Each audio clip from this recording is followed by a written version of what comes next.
America నుండి ఇండియాకి డబ్బులు పంపాలంటే ఇప్పటికీ ఆ పాత పద్ధతులేనా? అందుకే వచ్చేసింది మైపర్సు. Download now. నిన్న హైదరాబాద్ పరేడ్ గ్రౌండ్స్ లో ప్రధాని మోడీ గారి భారీ బహిరంగ సభ జరిగిన సంగతి తెలిసిందే. అయితే అందులో ఆయన సంవత్సరం పాటు బంగారం కొనొద్దు అంటూ ప్రసంగంలో చెప్పారు. దీంతో బంగారం ప్రియులకు షాక్ తగిలింది. ఎందుకు సంవత్సరం వరకు ఆయన బంగారం కొనొద్దన్నారు? అంటే సంవత్సరం తర్వాత గోల్డ్ రేటు తగ్గిపోతుందా, లేకపోతే డిమాండ్ తగ్గిపోతుందా? అసలు ఎందుకు ఆయన ఆ మాట అన్నారు? ఇదే విషయం మీద మనతో డిస్కస్ చేసేందుకు మార్కెట్ ఎనలిస్ట్ అయినటువంటి ప్రశాంత్ గారు లైవ్ కాల్లో అందుబాటులో ఉన్నారు. ఒకసారి ఆయనతో మాట్లాడేద్దాం. నమస్తే అండి ప్రశాంత్ గారు. డైరెక్ట్ గా ప్రధానమంత్రి అలా అనడం కొంచెం ఆశ్చర్యానికి గురి చేసింది అందరినీ. అందులోనూ బంగారం ప్రియులకు, ముఖ్యంగా మహిళలకు కొంచెం బాధగా అనిపించింది. ఎందుకు సంవత్సరం వరకు బంగారం కొనొద్దు అని చెప్పేసి ఆయన చెప్పారు. అంటే చాలా వస్తువుల విషయంలో చెప్పారు, కొంచెం ఖర్చులు తగ్గించుకోండి అన్నట్టుగా కూడా ఆయన చెప్పారు. ఇదంతా దేన్ని సూచిస్తోంది? ఎందుకు బంగారం ఎందుకు వద్దన్నారు? మిగతా ఖర్చులు కూడా తగ్గించుకోమని ఎందుకు ఆయన సజెస్ట్ చేయాల్సినటువంటి పరిస్థితులు వచ్చాయి? రాబోయే రోజుల్లో మనం ఏమన్నా ఆర్థిక సంక్షోభంలో కూరుకుపోబోతున్నామా అనే ఒక చిన్న డౌటు అందరిలో రైజ్ అవుతా ఉంది ఈ సిచ్యుయేషన్లో. మీరేమంటారు? మార్కెట్ అనలిస్ట్గా మీరు ఎన్నో సంవత్సరాలుగా చూస్తున్నారు కదా, ఎందుకు ఆయన ఈ మాట అనుంటారు? ఖచ్చితంగా. అయితే ఇప్పుడు ప్రధానంగా మనం ఇది గోల్డ్‌కి సంబంధించిన అంశం కాదు. అది అర్థం చేసుకోవాల్సిన ప్రధాన అంశము. దీని కాంటెక్స్ట్ వేరే, దీనికి సంబంధించిన పూర్తి వివరాలు మనం డిస్కస్ చేద్దాం. ఇప్పుడు ఆర్థిక సంక్షోభం అని మీరన్నారు. ప్రపంచమే ఆర్థిక సంక్షోభం వైపు వెళ్తుంది. ఎందుకంటే ఒక ఇరాన్ యుద్ధం ఎప్పుడైతే మొదలైందో అంతర్జాతీయంగా ఆయిల్ ప్రైసెస్ ఎలా పెరుగుతూ పోతున్నాయో మనం చూసాము. దాని నుంచి డిమాండ్, సప్లై కంప్లీట్‌గా వ్యత్యాసం రావడం, పలు దేశాలకు దాని ఇంపాక్ట్ కావడం. ప్రధానంగా 88% ఆయిల్ ఇంపోర్ట్ చేసుకునే భారతదేశం ఇందులో డెఫినిట్‌గా ఇంపాక్ట్ అవుతుంది. సో, అందులో తిరిగేం లేదు.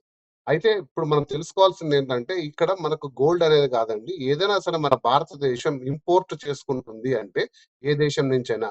అది మన రక్షణ వ్యవస్థకు సంబంధించిన ఫైటర్ జెట్లు గానీ, బంగారైతేనేమి, మిగతా ఏవైనా గూడా ఇంపోర్ట్ జరుగుతుంది అంటే, మనం వారికి పే చేసేది డాలర్స్‌లో. సో, మనకు డాలర్స్ పైన భారం పడుతుంది. అంటే భారతదేశం ఏదైతే ఎక్స్‌పోర్ట్ చేస్తుందో, మనం ఎక్స్‌పోర్ట్ చేసేటివి ఏవైనా ఐటీ సర్వీసెస్ ఎక్స్‌పోర్ట్ చేస్తాం. ఫార్మా రంగంలో ప్రముఖంగా వ్యాక్సిన్‌లు, మందులు వంటివి ఎక్స్‌పోర్ట్ చేస్తాం. పలు రకాల క్లోతింగ్ ఎక్స్‌పోర్ట్ చేస్తాము. జ్యువెల్లరీ అంటే బంగారు, ముడి బంగారు తీసుకొని వాటిని ఆర్నమెంట్స్‌గా ఎక్స్‌పోర్ట్ చేస్తాం.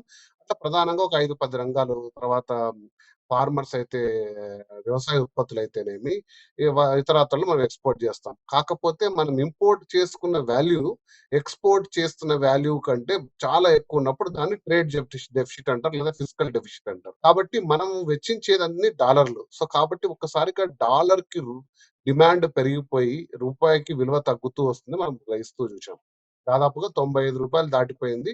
సో, ఈ బలహీనపడుతున్న రూపాయి, బలపడుతున్న డాలరు మన దేశీయ విదేశీ మారక ద్రవ్య నిల్వలంటారండి. అంటే మన దేశానికి విపత్కరమైన పరిస్థితుల్లో ఆదుకోవడానికి మన రిజర్వ్ బ్యాంక్ దాదాపుగా $700 బిలియన్. అంటే మన లెట్స్ సే ఒక 6 నెలల నుంచి 12 నెలలు మన ఖర్చు, మన భారతదేశ ఖర్చు అంతమైన మనం మన దగ్గర పొదుపు చేసుకొని పెట్టుకుంటాం. అవన్నీ కూడా డాలర్ల రూపంలో, బంగారు రూపంలో, స్విస్ ఫ్రాంక్స్, జపాన్ యెన్ ఇట్లా వివిధ దేశ కరెన్సీల్లో పెట్టుకొనుంటాం.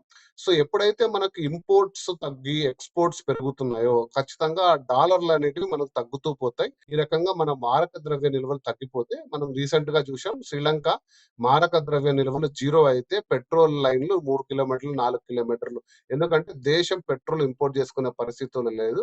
అందుకు సంబంధించిన డాలర్‌ల దగ్గర లేవు. మరి ఎక్కడికి పోయాయి అంటే, విపరీతంగా మనం ఎక్స్‌పోర్ట్స్ అనేటివి తగ్గిచ్చేసి ఇంపోర్ట్స్ మీద ఆధారపడింది. కాబట్టి సో, ఇప్పుడు అసలైన టాపిక్‌లోకొస్తే, మనం ప్రధానంగా ఇంపోర్ట్ చేసుకున్న దాంట్లో గోల్డ్ చాలా ఇంపార్టెంట్ అండి. అంటే మన ప్రధానమంత్రి గారు చాలా విషయాలు చెప్పారు. ఫారిన్ ట్రావెల్ తగ్గించుకోండి. మీరు వర్క్ ఫ్రమ్ హోమ్ చేసుకోండి. కోవిడ్ లాంటి పరిస్థితుల్లో ఎలాగైతే మీరు ఇంట్లో ఉండి చేసుకొని పెట్రోల్, డీజిల్‌పై భారం తగ్గించారో. ఎందుకంటే భారతదేశం ప్రధానంగా ఇంపోర్ట్ చేసుకునేది పెట్రోల్, డీజిల్ ఇవంతా కూడా డాలర్స్. తర్వాత మన రక్షణకు సంబంధించిన వ్యవస్థకు సంబంధించిన పరికరాలు అవి కూడా డాలర్స్‌లో పే చేయాలి. వీటికి అనుగుణంగా ఇప్పుడు గోల్డ్ గూడా ఉంటుంది. గోల్డ్ ఎలా ఉందంటే, దాదాపు లాస్ట్ ఇయర్ మాత్రమే $70 బిలియన్ గోల్డ్ మనం ఆహ్, ఇంపోర్ట్ చేసుకున్నాం. ఇవన్నీ గూడా డాలర్స్‌లో పే చేయాలి. సో, ఇవన్నీ గూడా ఆర్థిక భారం పడుతుంది. ఆఫ్‌కోర్స్ కట్టింది మనమే అయినా కూడా మీరు నేను రూపాయల్లో ఇవ్వగలం.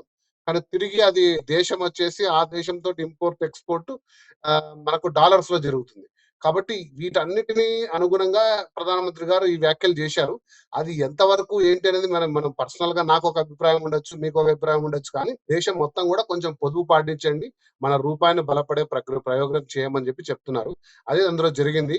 సో దీని మీద ఎలా ఇంపాక్ట్ ఉంటుంది గోల్డ్ అనేది అంటే మనము ఇంపోర్ట్ చేసుకోవడం తగ్గినంత మాత్రాన అంతర్జాతీయంగా గోల్డ్ వాల్యూ ఏం తరగదు.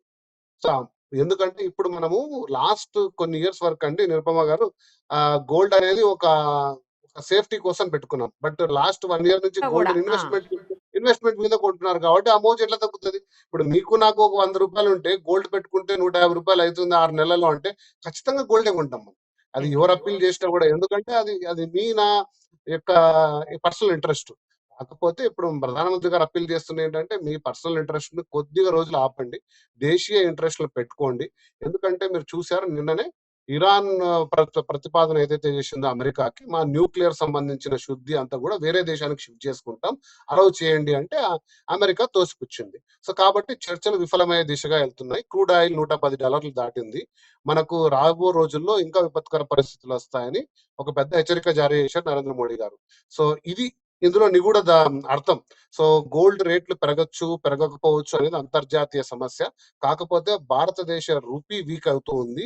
మన ఎక్స్‌పోర్ట్‌లు తగ్గిపోయి, ఇంపోర్ట్‌లు పెరిగిపోతే మన మాంద్యం పెరిగిపోయి ₹1 కొనే వస్తువు ₹10 అవుతుంది. కానీ ఆ వస్తువు వాల్యూ మారదు. సో ఇన్‌ఫ్లేషన్ పెరిగిపోవడం వల్ల ఒక ఆర్థిక ఎమర్జెన్సీ, ఫైనాన్షియల్ ఎమర్జెన్సీ వచ్చే కారణాలు ఉన్నాయని ఒక ఒక దూరదృష్టితో చేసిన వ్యాఖ్యలండి. వీటిని అందులోనే మనం చూడాల్సిన అవసరం ఉంది. సో వీలైనంత వరకు దానికి సహకారం చేయడం కూడా మంచిది. కాకపోతే నాకు తెలిసి దేశంగా అంటే మన భారతదేశ ప్రభుత్వం కూడా కొన్ని నిర్ణయాలు తీసుకొని దీన్ని అరికట్టే క్రమంలో కూడా ఉందని నేను అనుకుంటున్నాను. సో కొద్ది రోజులైతే ప్రధానమంత్రి గారు చెప్పినట్లు ఖర్చులు తగ్గించుకొని ముఖ్యంగా గోల్డ్ వాటి అలాంటి వాటి జోలికి పోకుండా ఉంటే బెటర్ ఏమో. అంటే మనతో పాటు గోల్డ్ దేశానికి అనేది కూడా. మనకు ఇండియాలో రీసైకిల్డ్ గోల్డ్ చాలా ఉందండి. రీసైకిల్డ్ గోల్డ్ వాడుకుంటే సరిపోతుంది. ప్రతిదానికి మనం బూలియన్ ప్రపంచ దేశం నుంచి అంటే బిస్కెట్లు మీన్స్ ఇంపోర్ట్ చేసుకోవాల్సిన అవసరం లేదు. లేదు కాబట్టి దేశీయంగా జరుగుతున్న recycle gold means recycle gold అంటే మీ దగ్గర ఉండే చైన్ మళ్ళీ దాన్ని తీసుకొని గాజులు చేసుకోవడమే. రీసైకిల్ అంటే మన దేశాల్లో పాత గోల్డ్ ఉంటది కదండీ! ఇళ్లలో ఓకే. ఉంటది. ఓకే. సో కొత్త గోల్డ్ కంటే అది దానికి మార్కెట్ కూడా ఉంది యాక్చువల్లీ. పాత గోల్డ్‌ని తీసుకెళ్ళి కొత్తది చేయడము, లేకపోతే పక్కన వేరే వాళ్ళ అవసరాలకు గోల్డ్ అమ్ముతుంటారు కదా! వాటి నుంచి వాడుకోవడము. అలా కాకుండా ప్రతీదీ మనం కొత్తది ఇంపోర్ట్ చేసుకోకుండా కొద్దిగా మనం రీసైకిల్డ్ గోల్డ్ మీద ఫోకస్ చేసుకున్నా కూడా బాగుంటుంది. అలాగే అంటే కొద్ది రోజులు మనము మిగతా అంశాలు కూడా చెప్పారు నరేంద్ర మోడీ గారు. అంటే మీరు ఫారిన్ ట్రావెల్స్ చేసినా డాలర్ మీద ఖచ్చితంగా ప్రభావం పడుతుంది. ఫారిన్ ట్రావెల్స్ కొంచెం ఆపుకోండి. మీ హాలిడేస్ కొంచెం ఆపుకోండి. ఇలా కొన్ని చెప్పారు. అందులో ఒక గోల్డ్ అనేది ప్రధానంగా. ఎందుకంటే దాని వాల్యూ దాదాపుగా 70 బిలియన్. అంటే మన 10-15% మన దేశీయ నిల్వల్లో మారక ద్రవ్య నిల్వల్లో 10-15% హైయెస్ట్ మనము గోల్డ్ మీద పెడుతున్నాం. ఇప్పుడు రక్షణ వ్యవస్థకు సంబంధించిన అంటే కూడా మనం ఆపలేం. దాన్నేం చేయలేం. అది ఖచ్చితంగా మన దేశంగా అవసరాల కోసం తీసుకోవాల్సినటివి. సో అనవసరమైన ఖర్చులు ఏమైనా కొంచెం ఆపండి అని చెప్పారు. బట్ ఈ ప్రభావం అనేది గోల్డ్ ప్రైస్ మీద అయితే పడుతుందని అనుకోవట్లేదు. కాకపోతే అది ఒక దేశానికి సంబంధించిన నేషనల్ ఇంట్రెస్ట్ అప్పీల్ కాబట్టి ప్రతి ఒక్కరు కూడా దాన్ని గ్రహించుకొని ఎందుకు చెప్పారు ఏంటని గ్రహించుకోవడం అనేది అయితే వెరీ ఇంపార్టెంట్. రైట్ అండి. Let us see. Thank you. Thank you so much. Thank you. Thank you.